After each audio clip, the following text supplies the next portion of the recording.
Oi pessoal, tudo bem? A gente está aqui para gravar mais um vídeo. Não sei se vocês se lembram que eu comentei no último vídeo que eu ia falar um pouco sobre como lidar com essa situação quando você recebe o diagnóstico, né, de uma doença grave, no meu caso do linfoma de Hodgkin. Então, assim, acho que uma das primeiras coisas que acontecem quando alguém tem um diagnóstico assim de um caso mais grave de doença é se perguntar por que eu? Por que isso aconteceu comigo? Eu não fui diferente, eu também pensei nisso, mas eu acho que uma coisa interessante a considerar é que logo em seguida, quando eu me fiz essa pergunta, imediatamente depois eu pensei, por que não eu?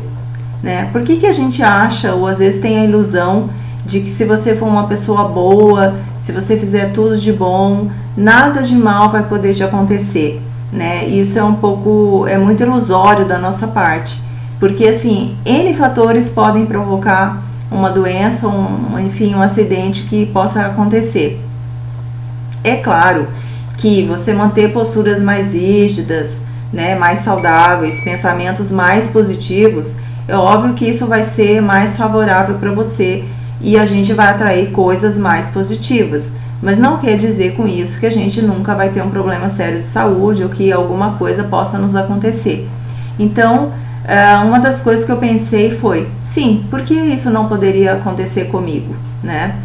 Um outro ponto é assim, eu vejo que é bem importante a pessoa não cair no mata-burro ou na ideia negativa da culpa ou pensar que aquilo está acontecendo por causa de um castigo. É claro que você vai pensar nas suas posturas na vida, vai repensar muita coisa, vai ver situações que pode reciclar. Porém, por que a ideia da culpa não é positiva do castigo? Porque, ao contrário, às vezes uma situação difícil que a gente passa possa nos levar a um período de rever posturas, pensamentos, comportamentos e até fazer uma reciclagem na vida, certo? A gente já ouviu N casos de pessoas que relatam isso. E a culpa, ela nada mais é do que um comportamento de estagnação, porque a pessoa fica parada naquele ponto, mas de fato ela não promove uma mudança. Então o que conta mesmo diante desse quadro, eu vejo que é uma mudança de postura mental e depois até de comportamentos no nosso dia a dia. Então assim, algo aconteceu, é uma situação desgastante, sim, porém, o que a gente pode aprender com aquilo? Então, é claro que eu me perguntei muitas vezes, será que eu tinha feito alguma coisa que causou a doença? Eu perguntei para o médico, o que causa o linfoma de Hodgkin? E ele não soube me responder porque ele disse assim, olha, pode ser N fatores, não tem uma causa única que possa causar ou ter causado esse tipo de problema. Então, assim, pode haver fator genético, né, familiar? Pode. Pode ser alguma questão ambiental? Pode. A gente sabe de pessoas que trabalham, por exemplo, no campo, que entram em contato com pesticidas, né, com venenos vários, e pode realmente causar uma alteração genética, um problema físico, né, ou um câncer. Mas, enfim, tem N fatores. Da minha parte, eu procurei não entrar no processo da culpa e, ao contrário, pensar na questão do autoenfrentamento. Ou seja, não tinha como negar para mim mesma que eu estava tendo um problema sério de saúde. Porém, o que eu ia fazer diante daquilo? Eu ia enfrentar aquela situação ou eu ia desistir? Na minha condição, eu pensei, o que eu posso aprender com isso? O que eu posso melhorar na minha vida? Que tipo de comportamento no meu dia a dia eu posso reciclar? Que tipo de pensamentos eu posso mudar em mim mesma? Porque essa é uma mudança, né? A mudança íntima é uma mudança que compete só a nós. A gente pode contar com a ajuda das pessoas, mas ela compete só a nós.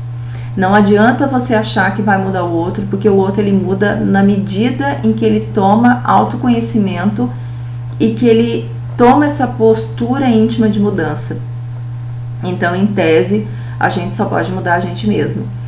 Diante desse quadro, a minha condição era, eu enfrento a situação ou eu desisto. Na minha condição, eu disse, eu vou enfrentar a situação e adotar uma postura de autossuperação. Daí vem uma outra condição que eu procurei adotar para lidar com a questão do diagnóstico. é não esconder para mim mesma a condição e não esconder para as pessoas também. Então eu não escondi da minha família que eu estava com câncer, eu não escondi dos meus amigos, eu não escondi das pessoas que me perguntavam. Por quê? Porque nesse quadro, quanto mais esclarecimento, melhor, e não a fuga da situação. Então era muito comum até na minha família um tempo atrás não se dizer a palavra câncer, né? A gente ouve até isso muito ainda. Hoje já tem mais esclarecimento, mas assim, as pessoas não falavam a palavra câncer, é um estigma. Então dizia aquela doença ou uma doença ruim, fulano tá com aquela doença, ou tá com uma doença ruim, ou é uma praga, né? Então esse tipo de vocabulário, ele já remete a um estigma diante da situação. E eu queria quebrar isso, né? Não é uma condição simples, porém quanto mais esclarecimento, melhor. E hoje a gente sabe que algumas pessoas morrem de câncer, como morrem de qualquer tipo de doença, porém muitas também se curam. Hoje o tratamento está muito avançado. Então eu contei com essa questão do diálogo. Outro fator aí também me importei em ter uma equipe de confiança, né? Então o meu médico foi extremamente acolhedor. Eu tive a sorte de ter um plano de saúde, então eu pude contar com uma equipe que foi muito acolhedora, que me ajudou em muitos momentos. Eu pude contar com o apoio da minha família, eu pude contar com o apoio dos meus amigos, eu pude contar com o apoio de uma psicóloga, porque eu acho que há momentos que é necessário sim recorrer a um psicólogo, embora a pessoa não ache necessário, né? Isso depende de cada um. Porque a gente tem que pensar o seguinte, às vezes a pessoa em si ela está doente e ela não quer preocupar ainda mais a família.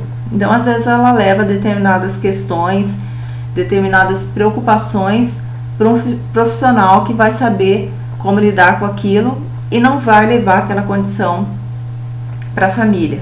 De qualquer maneira, eu mantive sempre um diálogo com a minha família, foi um momento de muita reciprocidade, de muito carinho, de muito afeto, de muito amor, de muita reciclagem e proximidade entre a gente. Então esse também é um ponto favorável, né? Então por isso que eu acho válido não esconder da família, dos amigos. Eu tive muito apoio dos meus colegas de trabalho, muitos deles me visitavam em casa, muitos deles me levavam presentinhos, me levavam bilhetes, me levavam palavras de apoio, me ligavam quando não podiam ir em casa porque eu não estava bem, mandavam recados. Então assim, esse tipo de afeto, de carinho, de atenção, ele não tem preço. E eu gosto de cultivar isso com as pessoas que eu amo e com os meus amigos, independente do momento difícil ou não, né? Então eu acho assim importante que a pessoa cultive esses laços positivos. Outra coisa também é que assim, por exemplo, nessa fase eu pude contar com uma amiga muito querida e eu fiz uso da massoterapia, que foi muito importante para mim. Foram momentos que eu pude relaxar, que eu pude me entregar a um relaxamento, né? A fase do tratamento é desgastante fisicamente, psicologicamente. Eu pude contar com o apoio dela, sou imensamente grata por isso. Mas eu acho importante assim, qualquer tratamento adicional que se vá fazer, né? A pessoa às vezes, eu vou também fazer o tratamento, mas eu quero homeopatia, né? Cada caso é um caso. Então eu acho que o principal é tirar a dúvida com o seu médico. É válido naquele momento, é possível, vai dar algum tipo de reação, tem momento adequado para fazer, eu posso fazer em qualquer hora. No caso da massagem, antes de eu fazer, eu perguntei para o médico, ele disse que não havia problema.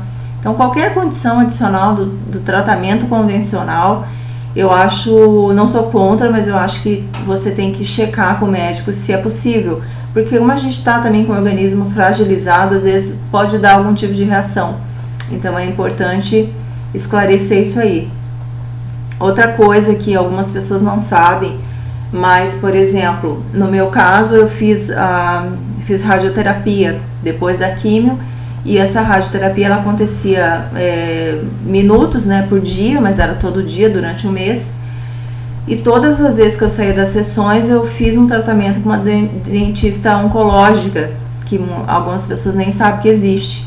Mas por que era importante? Eu fazia um tratamento a laser nessa região da mandíbula, justamente para não ter uma reação que se chama de mucosite, que são aftas que podem sair, né, na boca, na mucosa, já que ela está muito sensível, com todas as reações químicas que você pode ter no organismo, e isso evita que a pessoa não tenha esse tipo de afta, que inclusive é muito dolorida, machuca, e a pessoa às vezes nem vai conseguir comer, quer dizer, ela já está fragilizada às vezes fisicamente por causa de uma quimio, e se tiver mucosite, vai ter mais um problema para tratar. Então foi muito válido, essa profissional se tornou minha amiga, eu tive pessoas muito queridas durante todo o processo, foi um momento de muito acolhimento da minha parte e elas para comigo. Então eu acho que esses momentos de enfrentamento são os momentos da pessoa rever certas posturas, falar abertamente sobre as coisas, né? Acho que tudo pode ser falado dependendo da maneira como se fala, né? Como eu já citei, eu tive uma equipe muito prestativa comigo, um médico extremamente acolhedor, e isso é bastante importante. Então eu penso que às vezes a pessoa está passando por um momento complicado na vida, é o momento dela parar e reanalisar, né? Dela reaprender a viver de uma maneira diferente, que é isso que eu tenho tentado fazer. Então hoje vamos dizer assim, eu respeito mais os meus limites, as minhas condições, aquilo que eu gosto, aquilo que eu não gosto de fazer. É uma maneira da pessoa se resgatar, dela se conhecer mais. É o momento do autorresgate, vamos dizer assim, dela poder parar e pensar nela mesma, o que ela pode fazer melhor dali para frente. Todo mundo passa por dificuldades, a gente não precisa esperar um momento de crise aguda como uma doença grave para fazer uma reciclagem. O ideal é que a gente faça isso no dia a dia. Porém, quando isso ocorre, também é um momento que a pessoa pode pensar o que ela pode fazer para mudar algumas posturas na vida dela. Então, pontos que eu ressalto aqui nesse momento. Não esconder o diagnóstico, principalmente de si mesmo e das demais pessoas, né? Tirar esse estigma da doença, procurar se informar mais com informações claras, tomar cuidado com certas informações na internet, buscar informações junto com o médico, buscar informações em sites confiáveis, contar com esse momento de apoio com a família, com os amigos, se for necessário um psicólogo, né? Evitar cair no mata-burro da culpa, né? E procurar sim ter uma postura de autossuperação, de rever conceitos, posturas e comportamentos dali para frente, naquilo que pode mudar para melhor, né? Não tendo só um pensamento derrotista diante da doença, e procurar então fazer esse auto-resgate, né? Revendo aquilo que pode ser mudado daí para frente, e ter a consciência de que as coisas acontecem inclusive conosco, mas o importante é que lições a gente pode tirar disso daí para frente. Por enquanto é isso que eu tinha para falar para vocês. Se vocês gostaram do vídeo, apertem o like. Ali o nosso vídeo e o nosso grupo chama Reaprender a Viver, né? O nosso canal no YouTube. Se vocês tiverem alguma dúvida, deixem registrado ali para mim nas perguntas, nas informações e observações, que depois eu gravo alguma coisa com as informações mais claras. Se ficou alguma coisa que não está claro, registre ali também para que eu possa melhorar. Então é isso que eu tinha para falar para vocês. Um beijo bem grande, tenham um bom fim de semana e a gente se vê em breve. Um abraço.